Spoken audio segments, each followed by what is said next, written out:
Bonsoir à tous, bienvenue dans ma bulle de sagesse. Je suis en compagnie d'Isabelle Sangel. Bonjour Isabelle. Bonsoir, bonjour.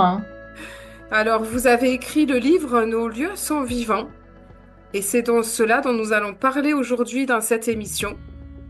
Voilà, donc d'abord on va commencer par vous et par votre parcours. Vous êtes Isabelle, architecte d'intérieur. Ça, c'est Oui, votre statut officiel. oui, Mais voilà, je vais vous les donner la parole parce que comme vous me le confiez, vous avez plein d'autres casquettes.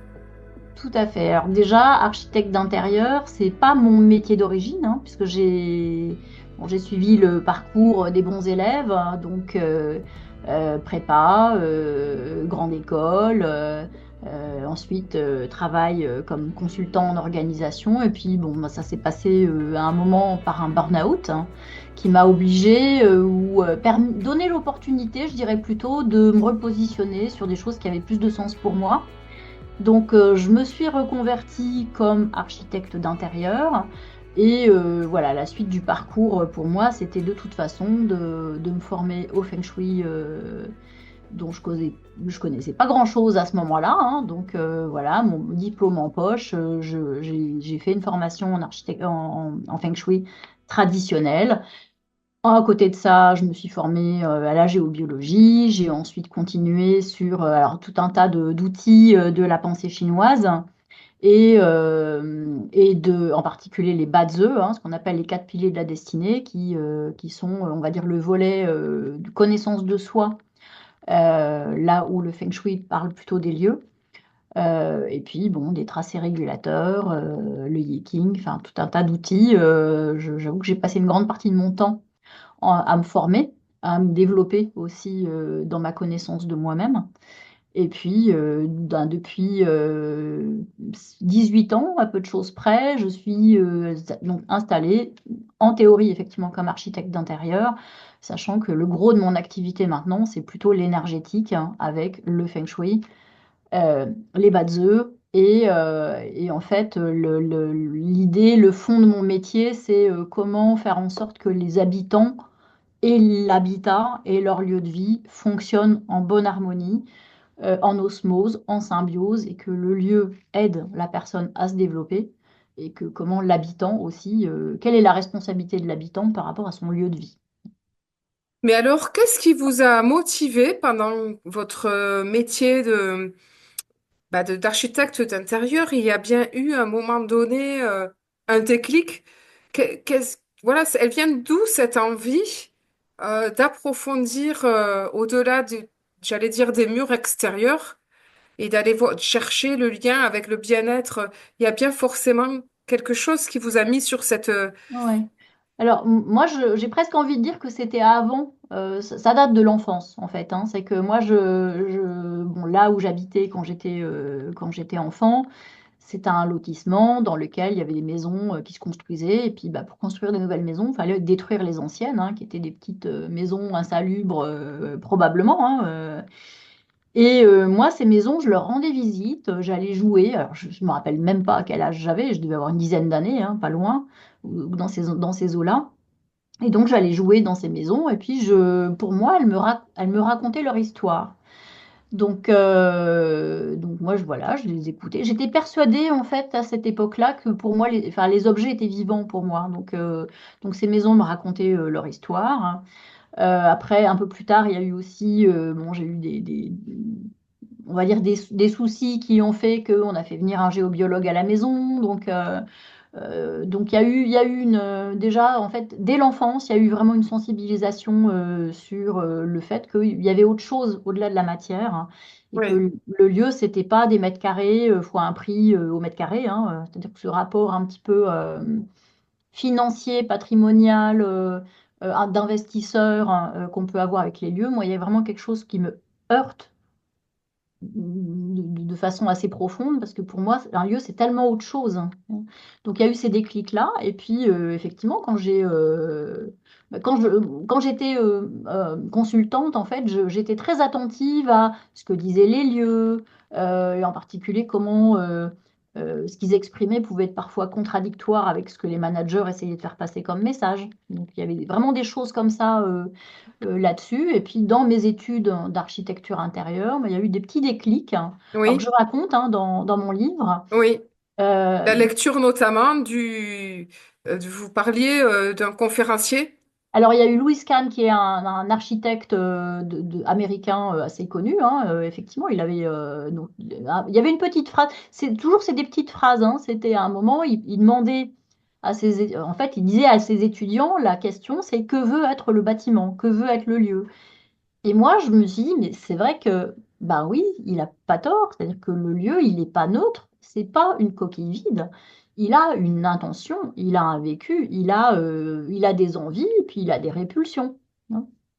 Il y a Oui, une autre scène aussi que je raconte dans mon livre, hein, c'est l'école dans laquelle je faisais mes études. Donc le directeur nous faisait euh, un cours. Hein. Et donc, il avait passé beaucoup de temps chez Tadao Ando, qui est un architecte japonais qui est extrêmement connu. Et donc, il nous montrait une photo on voyait donc le client, Tadao Ando, et puis un prêtre shintoïste. Et en fait, il nous explique que bah, voilà, au Japon, quand on démarre un chantier, quand on démarre une construction, on demande à la terre d'accueillir cette construction. Et moi, en fait, ça a été vraiment une révélation pour moi, cette phrase-là, parce que je me dis, mais c'est évident, en fait, mais personne ne le fait. Dans notre société, en tout cas, je ne connais pas un architecte ou un architecte d'intérieur d'ailleurs, qui se questionne sur, mais dans le fond, que ressent le lieu au moment où je débarque avec mes marteaux-piqueurs, où je débarque avec ma perceuse, ma disqueuse. Enfin, on se dit, mais finalement, si on considère que le lieu est vivant, ben, c'est extrêmement violent, en fait, ce qu'on impose au terrain, au bâtiment, en fait. Et c'est vrai que petit à petit, dans ma pratique, j'ai commencé à essayer d'instiller ça, hein. C'est-à-dire que moi, ce que j'aimais bien, c'était en fin de journée, quand tout le monde était parti, je restais sur le lieu. Donc, moi, j'aime beaucoup les phases d'état des lieux ou même la découverte d'un lieu qui est dans son jus, comme on dit, hein, et d'essayer de sentir comment ça vibre, qu'est-ce qu'il a à me raconter. Mais ça, vous pouvez pas le faire quand vous avez 15 artisans avec la musique, les marteaux-piqueurs ou les perceuses, hein. Il faut vraiment le faire quand on est tranquille, en fait. Et ce dialogue hein, qui peut s'installer avec le lieu, moi, je le trouve touchant, intéressant, parce que, voilà, pour moi, c'est l'essence de mon lieu. C'est mon client. Je dis, j'ai deux clients, en fait. J'ai le client qui me paye, hein, l'humain, on va dire, hein, mais j'ai aussi le lieu. C'est-à-dire que je ne peux pas imposer au lieu des choses qu'il n'a pas envie de faire, en fait. eh bien, merci Isabelle pour cette première partie. Nous allons faire une première pause musicale et nous retrouver tout de suite après. Je suis en compagnie d'Isabelle Sangel. Isabelle qui a écrit le livre Nos lieux sont vivants, voilà, et qui nous parle de sa passion, voilà, pourquoi ce livre? Bon, déjà, vous êtes à la base architecte d'intérieur et comment votre métier vous a amené à vous interroger sur les espaces de vie et sur les lieux beaucoup plus profondément, notamment à travers la culture japonaise, comme vous nous expliquiez, qui, Aussi voilà, chinoise, hein, pardon, chinoise, pardon. aussi chinoise parce que ma pratique, c'est aussi le feng shui traditionnel, hein, Oui. pardon. Oui, voilà, en fait, de toute façon, dans la culture orientale, le lieu est beaucoup plus sacralisé que chez nous, dans notre culture occidentale. Hmm. Alors, vous souhaitiez, vous nous partagiez tout à l'heure, bon, comment les déclics qui vous ont amené à cette prise de conscience. Et dans votre livre, vous parlez des gardiens des lieux. Oui. Alors, qu'est-ce que c'est le gardien d'un lieu? Alors, les gardiens des lieux, c'est quelque chose que j'ai un petit peu découvert par moi-même. Alors, je sais qu'il y a des gens qui parfois, il y a des petites phrases de temps en temps qui me disent, tiens, bah lui aussi, il travaille avec ou il en parle, mais on trouve pas tellement de littérature là-dessus. Donc déjà, ce qui est peut-être intéressant, c'est que je vous raconte comment comment j'ai rencontré en fait ces gardiens. Oui, Alors, c'était dans un lieu qui était, voilà, donc des personnes qui me contactent, qui me disent, bah voilà, on est en train d'acheter un logement, il y a un truc qu'on sent pas trop, il y a des blocages. Et en fait, c'était dans une vieille ferme rénovée. Et Ouais, il y avait donc une maison qui était la maison d'origine de des habitants, ouais, qui restait encore à vendre. Et puis, donc, la maison que souhaitait, qui était dans des anciennes écuries, en fait, que souhaitaient acheter mes clients. Dans la discussion, ce qui était venu assez rapidement, c'était, je pense que ce serait bien d'aller voir aussi cette maison d'à côté qui est encore aussi à vendre, hein, la maison d'origine. Et donc voilà, je me déplace, je viens sur place. Donc effectivement, la porte de cette maison-là était ouverte et je ne pouvais pas rentrer. C'était impossible, hein. J'avais vraiment une espèce de champ de force qui me repoussait, puis qui me disait, enfin moi j'entendais vraiment, foutez le camp, je veux pas vous voir en fait, je veux voir personne. Et j'avais emmené un certain nombre de fournitures, dont des bâtons d'encens. Donc j'ai allumé un bâton d'encens et je lui ai dit, écoute, voilà, regarde qui je suis, regarde mes intentions. Si tu acceptes, laisse-moi passer. Et si tu veux pas, bah, c'est pas grave, je repartirai, je ne rentrerai pas. Donc j'ai certainement pas voulu forcer la main. Et là, je me suis vraiment sentie scannée des pieds à la tête. Et à un moment, le champ de force s'est affalé. Et là, on a pu rentrer. Et un peu plus tard dans la soirée, donc là, à ce stade, je ne savais pas du tout à quoi j'avais affaire, hein, je trouvais ça étrange. En tout cas, ça correspondait à rien de ce que j'avais étudié dans mes formations. Et en fait, donc je rentrais chez moi, donc j'étais dans le TGV, et j'ai senti un contact en fait se faire. Euh, En fait, on va dire un champ de force, alors on peut l'appeler un esprit. Pour moi, c'est pas une entité, hein, c'est vraiment un champ de force et qui est venu à ma rencontre, qui m'a dit, bah voilà, je vais te raconter. Et là, je lui ai dit, bah il y avait du monde autour quand même. Je lui ai dit, bah là, ça va être un peu compliqué, donc voilà, à telle heure, je serai rentrée chez moi, si tu veux, pas de souci. Viens me raconter, viens, enfin voilà, on s'est donné rendez-vous en fait. Et donc il est arrivé chez moi, donc il était parfaitement ponctuel, hein, et donc là, il m'a raconté effectivement pourquoi il voulait voir personne. Et bon, il m'a envoyé des images hein, qui n'étaient pas terribles, hein. C'était un peu en mode détective, hein, vous voyez la revue. Donc voilà, donc il m'a expliqué un petit peu ce qui se passait, ce qui se jouait pour lui. Et là, ça m'a vraiment interpellée, parce que je me dis, mais c'est quoi en fait? Donc, c'est pas on peut dire que c'est une forme d'esprit, mais qui est attachée au lieu. Donc, j'ai du coup pas mal creusé aussi dans mes expérimentations, dans mes observations, euh, échangé aussi avec d'autres personnes qui avaient cette connexion-là aussi. Et en fait, donc c'est pas un esprit extérieur, il est attaché au lieu. Son boulot, c'est de protéger le lieu. Euh, alors, c'est éventuellement de protéger les habitants, mais c'est pas vraiment ça, en fait, le sujet. Son champ, c'est vraiment le lieu. Et ce que j'ai pu observer, c'est que donc il y avait déjà une équipe de gardiens, c'est-à-dire que vous pouvez avoir un gardien du terrain. Si vous avez un terrain avec plusieurs parcelles, vous pouvez éventuellement avoir un gardien par parcelle, hein. Vous pouvez avoir un gardien pour l'immeuble, vous pouvez avoir un gardien pour chacun des logements dans cet immeuble, et vous pouvez éventuellement, bah, moi par exemple je travaille à mon domicile, bah, j'ai un gardien pour la maison et j'ai un gardien pour ma partie professionnelle, hein. Donc il y a tout un ensemble, c'est une équipe en fait, euh, qui doit fonctionner un peu bon, bah, voilà, comme dans toute équipe, hein. Il y a une répartition des rôles, ça s'entend plus ou moins bien, euh, donc, quand ouais. ils ne s'entendent pas, ben, ça peut être problématique. Mais en tout cas, dans tout lieu qui est habité, a un gardien. Un lieu sans gardien, c'est un lieu qui n'est pas respecté. Il peut arriver que le gardien s'en aille, en fait, hein, parce que, ben, par exemple, quand un lieu n'est pas habité, je pense qu'il finit par être aussi vidé de Ouais. son gardien, hein.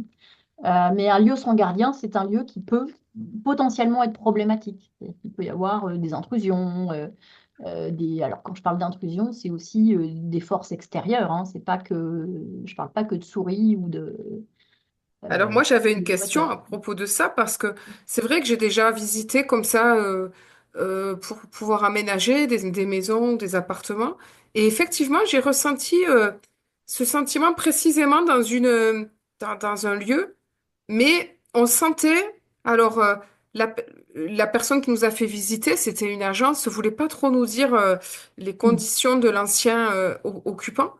En Mm. fait, on sentait quelque chose de très négatif à l'intérieur et en Ouais. creusant un peu, on a su que c'était quelqu'un qui était désespéré, que sa femme avait, il était tout seul, il s'était mis à boire, Mm. et il avait, et la maison était habitée de cette énergie, puis ça donnait pas du tout envie d'y être.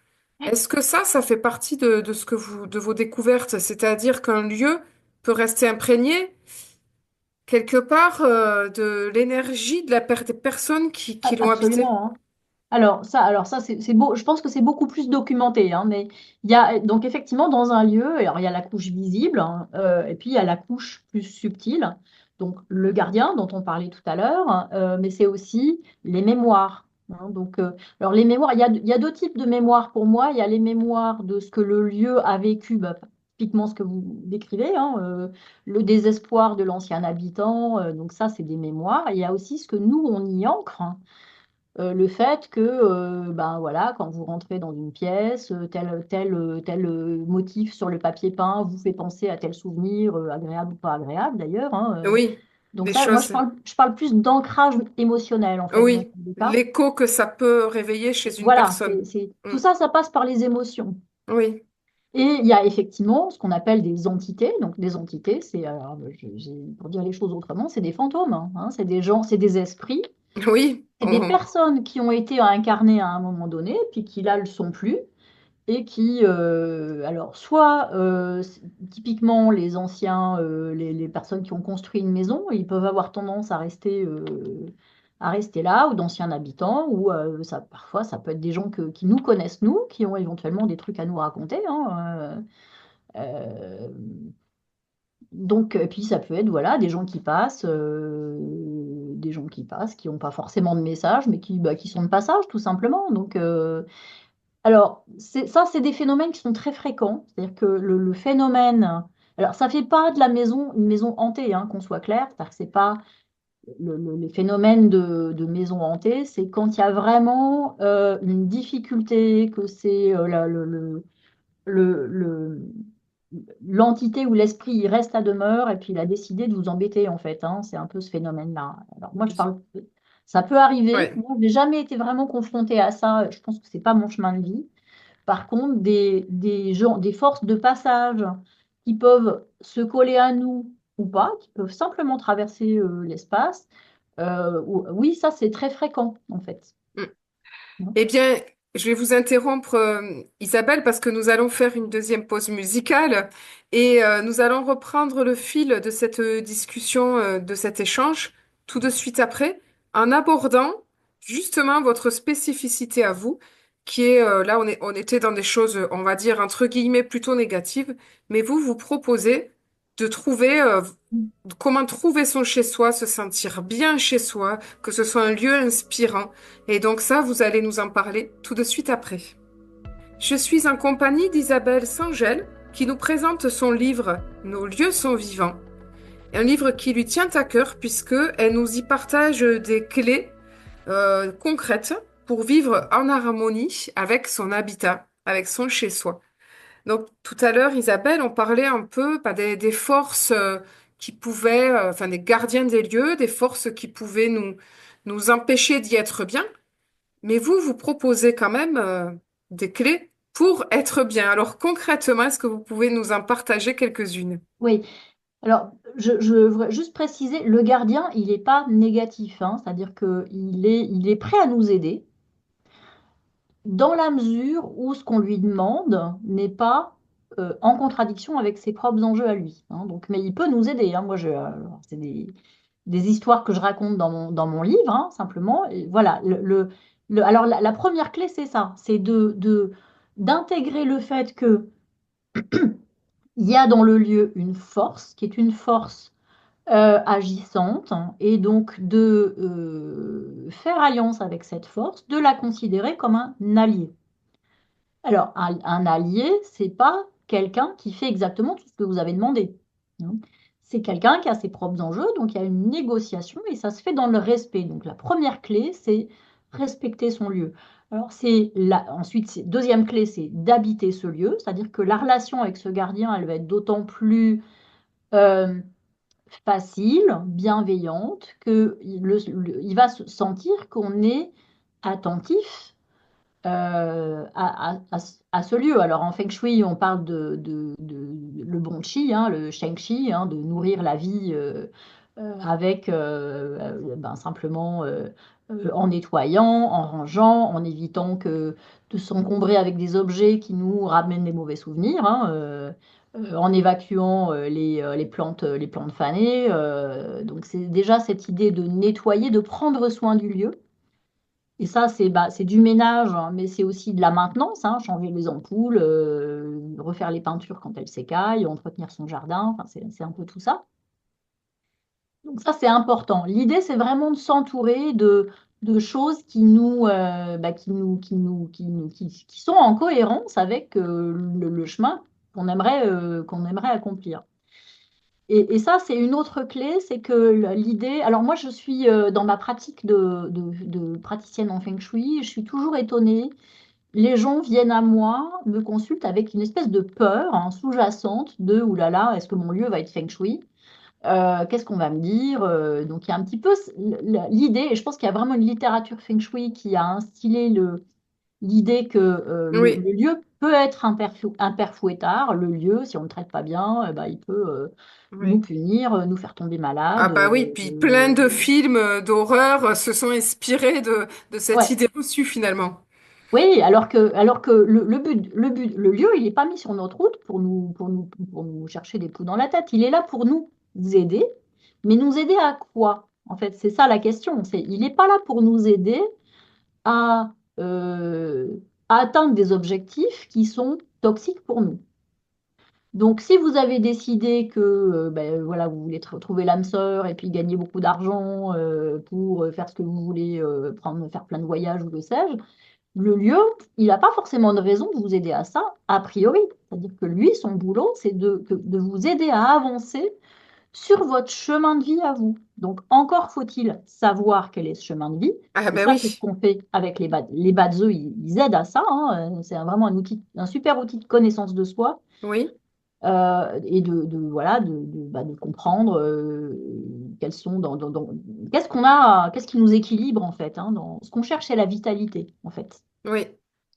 Donc les badzeux qui sont une aide. Ensuite, le feng shui avec la trame énergétique du lieu nous permet de comprendre qu'est-ce que le lieu nous propose de parcourir, d'accomplir, etc. L'idée étant que quand on arrive dans un lieu où ça se passe bien, ben, c'est super. Et quand on arrive dans un lieu où ça se passe moins bien, c'est pas que le lieu est méchant, c'est pas que l'univers veut notre mal, hein, c'est que le lieu nous propose de travailler sur peut-être des traumatismes, des choses qu'on a à revisiter, des nœuds énergétiques en fait. Hein, et donc c'est en ce sens que moi je dis le lieu, c'est un maître invisible en fait. C'est-à-dire qu'il est là pour nous faire avancer sur notre chemin. Oui. Voilà, mais par contre, si on ne prend pas conscience de ce fait-là, il va se mettre en mode grève du zèle, hein, et il va faire le strict minimum de ce qu'on lui demande, en fait. Hein, Ah donc c'est ouais. pour ça que c'est important de nouer cette relation un peu plus riche, hein, et ça, c'est vraiment de le considérer comme un allié en réalité, hein, Ah et de oui. le traiter de cette façon-là, en fait. Et alors, vous parliez des bad œufs. Bon, peut-être faudra peut-être juste rappeler pour l'auditeur qui vient de prendre l'émission en cours à quoi ça consiste. Déjà, d'une part. Et puis, bah, par exemple, là, nous, auditeurs qui vous écoutons, nous habitons des lieux tous différents, maisons, appartements, colocations, que sais-je. Mm. Alors, comment on s'y prendrait concrètement pour créer ce lien, tisser ce lien avec son habitat? Alors, les bas de œufs, effectivement, c'est donc astrologie chinoise, hein, donc c'est une façon de cartographier notre trame énergétique individuelle. Alors, ça se fait à partir de notre date de naissance, pour faire court. Hein. Oui, Donc, ça s'appelle aussi quatre piliers de la destinée, hein, c'est la traduction qui est souvent donnée. Alors, déjà, alors chaque lieu est unique et ça tombe bien parce que nous-mêmes, nous sommes enfin, nous sommes uniques également, hein. Donc, donc finalement, ça tombe assez bien. Alors, euh, concrètement, euh, déjà, la première chose, c'est évacuer du lieu tout ce qui vous tire en arrière. Donc, tout ce qui ne correspond pas à ce qu'on veut accomplir, hein. Je sais pas, moi, par exemple, après une rupture amoureuse, c'est pas une bonne idée de garder le matelas, hein. Donc, il vaut mieux changer, voilà, Oui. éventuellement changer. Ça paraît évident, mais Ça paraît évident, mais vous savez, en fait, les gens sont souvent dans une rupture, il peut y avoir des problèmes financiers qui fait que ben, oui, ce matelas, il est tout à neuf, fait. on va pas le jeter, hein. Donc, Oui, en fait, il y a beaucoup de décisions qu'on prend qui sont motivées par des contraintes financières aussi, et c'est tout à fait respectable, oui, hein. oui. Après, au quotidien, je dirais, c'est de parler avec son lieu. Alors, c'est pas seulement lui demander des choses, mais c'est lui dire bonjour quand on arrive, lui dire au revoir quand on passe la porte. C'est de le soigner correctement. Alors, ça passe par avoir un paillasson en bon état, euh, nettoyer la porte, euh, veiller à ce qu'on fait entrer chez soi. Et ça, bah, alors c'est à la fois c'est les informations qu'on consomme, c'est les journaux qu'on lit, c'est les amis qu'on laisse entrer, c'est les courriers euh, qu'on reçoit, c'est les discussions qui s'y tiennent dans ce lieu, hein. Donc c'est d'être un peu en vigilance par rapport à la qualité Eh énergétique oui, eh oui. de ce qu'on fait. En fait, autant on a à prendre soin de soi, autant on a à prendre soin de son Absolument. lieu et le considérer comme, eh oui, comme un être vivant, en fait, hein, c'est ce que vous C'est nous la clé, disiez. hein. Pour Hmm. moi, c'est comme une Eh relation de oui, couple, en ah fait. ouais, ah ouais. C'est, c'est, euh, c'est d'avoir une relation de respect Oui, qui permette aussi à l'autre de suivre sa propre trajectoire sans forcément lui imposer des choses qu'il ne veut pas. C'est-à-dire que moi, je suis. Alors, j'ai parfois des clients, alors en général, ça ne se passe pas très bien. Euh, eux, ils sont persuadés qu'à partir du moment où ils sont chez eux, ils font ce qu'ils veulent chez eux. Donc, alors ça commence par demander une autorisation d'urbanisme pour changer ses fenêtres. Ben non, je fais ce que je veux, je suis chez moi. Demander à une copropriété un accord oui, pour faire quelque chose, et ben non, je suis chez moi, oui. je fais ce que je veux. Donc, il y a vraiment ce rapport Très égocentrique, en fait, hein. Oui, oui, en oui, fait, oui. c'est un peu ça, c'est-à-dire qu'on a à respecter nos voisins, on a à respecter C'est notre notre lieu, Dieu, comme oui. on a à respecter notre conjoint sans Et, lui imposer oui. de modifier son nez, par exemple, hein. Donc, vous, votre rôle, le client vient vous voir, vous vous rendez sur le lieu avec le client et vous lui donnez des conseils, voilà, de ce que vous ressentez de sa relation avec le lieu.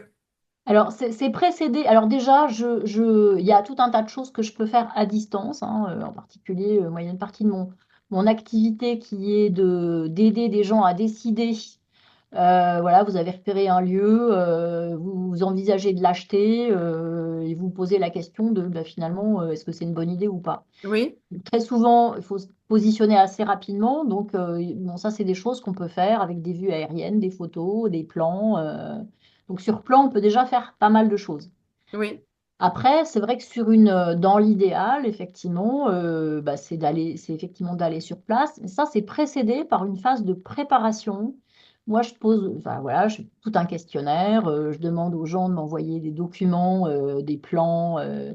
Les informations dont j'ai vraiment besoin, c'est la date de construction du lieu, le plan, les dates de naissance des gens. J'aime bien savoir un petit peu ce qu'ils vivent ou ce qu'ils cherchent, c'est quoi leurs objectifs, etc. Donc, finalement, la carte d'identité de chacun, quoi. ouais, c'est un peu ça. Et à partir de vues aériennes et date de construction du lieu, s'il y a eu des gros travaux aussi, de savoir un petit peu, ou des transformations, s'il y a eu une surélévation, des extensions, des choses comme ça, c'est important de le savoir, hein. Mhm. Et entre parenthèses, c'est pas toujours une bonne idée de faire ce genre d'opération, mais je referme la parenthèse. Mais Euh, d'accord. Donc, donc d'avoir ça, moi, je fais un travail de préparation là-dessus, ce qui fait que quand je viens sur place, j'ai déjà euh, des plans voilà, j'ai déjà ma carte énergétique du lieu en fait et des personnes, hein. Ce qui fait que je vais pouvoir déjà, en l'espace de 2, 3 heures, déjà dire des choses. D'accord. C'est-à-dire que quand je repars, moi, ce que j'aime bien, c'est que les gens, ils aient quand même déjà un minimum j'allais dire de devoirs, en tout cas d'action, hein. C'est-à-dire qu'en tout cas d'action d'amélioration à faire, Oui. hein. Parce que si on leur dit, ben, attendez 15 jours pour avoir mon rapport, Ah ben c'est sûr. hein. Alors j'ai une dernière question, Isabelle. Donc on parlait ben, de l'énergie du lieu et du lien que la personne a tissé avec. Donc plus on est en phase avec soi-même, plus on est en harmonie avec soi, plus voilà, le lieu va nous répondre entre guillemets. Alors ma dernière question, elle concerne ces lieux particuliers qui existent un peu partout dans le monde, hein, des lieux qui sont sacrés, les lieux où l'on vient se recueillir, il y a des lieux même, par exemple un temple, une église pas loin de chez soi, on rentre et on est instantanément bien. Comment vous l'expliquez ça? Alors, lieu sacré, alors, le lieu sacré, c'est, alors, qu'on soit clair là-dessus, sur ce qu'on entend par là, hein, c'est des lieux qui ont été consacrés par des rituels sur une pratique spirituelle, quelle que soit la religion. Oui, bien sûr. Alors, très souvent, ces lieux, ils ont été construits, ils ne sont pas positionnés n'importe où. En tout cas, dans la tradition. Alors, je pense que c'est quelque chose que notre époque actuelle a un peu oublié, hein. C'est que pourquoi, par exemple, la cathédrale de Chartres, elle a été construite sur des anciens lieux de culte celtiques, hein. C'est parce que ces lieux, ils ont déjà une qualité. On parle de tellurisme, hein, donc on parle là, c'est au niveau de la géobiologie, c'est-à-dire qu'ils sont sur des croisements particuliers, ils sont, voilà, c'est des. Déjà, il y a une connaissance géobiologique, hein, de l'endroit où ça se situe, hein. Donc déjà, c'est ça, c'est pas des lieux choisis au hasard. Euh, Après, il y a ce qu'on appelle l'onde de forme, hein, c'est-à-dire qu'il y a alors ça, c'est aussi un truc que j'ai expliqué dans mon livre, en espérant que ce soit clair, parce que c'est pas forcément très simple, hein. En fait, donc l'endroit où vous mettez un lieu, donc il y a un terrain avec sa qualité énergétique spécifique. Le bâtiment que vous positionnez dessus, donc il s'ancre dans le lieu. Et en fait, il va déployer ce qu'on appelle une onde de forme. Et ça, bah, ça va dépendre de l'orientation, des proportions, est-ce que c'est des murs parallèles, ou est-ce que j'ai des angles un peu biscornus, ou est-ce que c'est rond. Enfin bon, donc la forme du bâtiment, de l'enveloppe, va euh, répercuter. Il va y avoir une résonance en fait. Et donc c'est ça, c'est un peu le produit de tout ça. Alors après, il y a aussi, bah, les rituels qui sont pratiqués, hein. Donc on a aussi des phénomènes un peu de mémoire particuliers. Euh, donc ça peut être, donc ça, dans le meilleur des cas, c'est ça. Après, je pense qu'il faut se méfier, parce que justement, comme c'est souvent ce qu'on appelle des hauts lieux telluriques, hein. Donc vous avez beaucoup de gens qui viennent jouer au pendule avec leurs outils, etc., pour essayer de comprendre comment c'est fait. Et en fait, ces gens-là ne sont pas forcément dans une belle énergie, ce qui fait qu'il y a beaucoup de ces lieux qui sont en fait pollués par les gens qui ont des pratiques qui ne sont pas forcément. Ils font du commerce aussi, on pourrait dire. Mhm. Alors, il y a ça aussi, mais ça, c'est pas le pire, hein. C'est vraiment Ah des oui, ah gens qui oui, ah viennent oui. D'accord. polluer la qualité Ah oui, énergétique du lieu. Et ça, ah c'est oui. un vrai problème, hein, sur ce type de lieu. C'est-à-dire que c'est Mhm. pas parce qu'on est sur. Vous allez dans la cathédrale de Chartres, bah, vous pouvez repartir avec des trucs pas cool, quoi. Ah oui. Alors, Chartres ou d'autres, hein. Ah, bon, eh bien, quand même, merci pour votre éclairage, Isabelle. C'est bon à savoir. J'ai envie de vous dire, peut-être, ben, je vous propose le petit mot de la fin, parce que nous arrivons bientôt au terme de cette émission.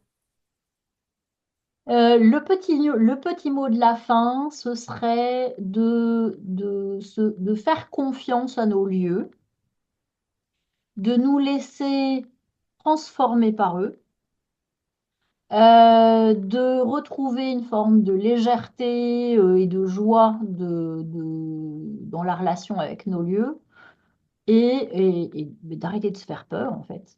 Hein, et après, bah, de faire appel à des praticiens si vraiment vous sentez que c'est important, mais c'est pas le premier réflexe pour moi. Le premier réflexe, c'est de faire preuve de bienveillance envers son lieu et de bienveillance et honnêteté, en fait. Voilà ce que j'aurais envie de dire, et puis de le considérer vraiment comme votre compagnon de vie, hein, comme un conjoint, comme Oui.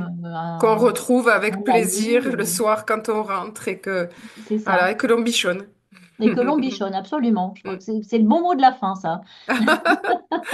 Ben, quand je vous écoute, c'est le mot qui s'est imposé à moi, Tout en à fait, mais fait. c'est juste, hein. C'est Ah oui. juste, hein. Ouais. Donc, Eh bien, merci Isabelle pour ce bel échange. merci C'est, Myriam, et merci à tous, oui. merci aux auditeurs.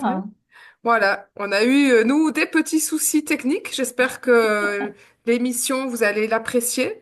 Et ben, peut-être que c'est le lieu aujourd'hui Il s'est manifesté. qui s'est manifesté.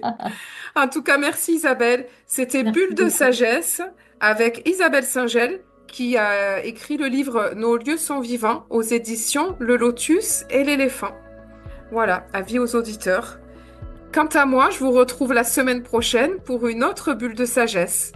Belle semaine à tous!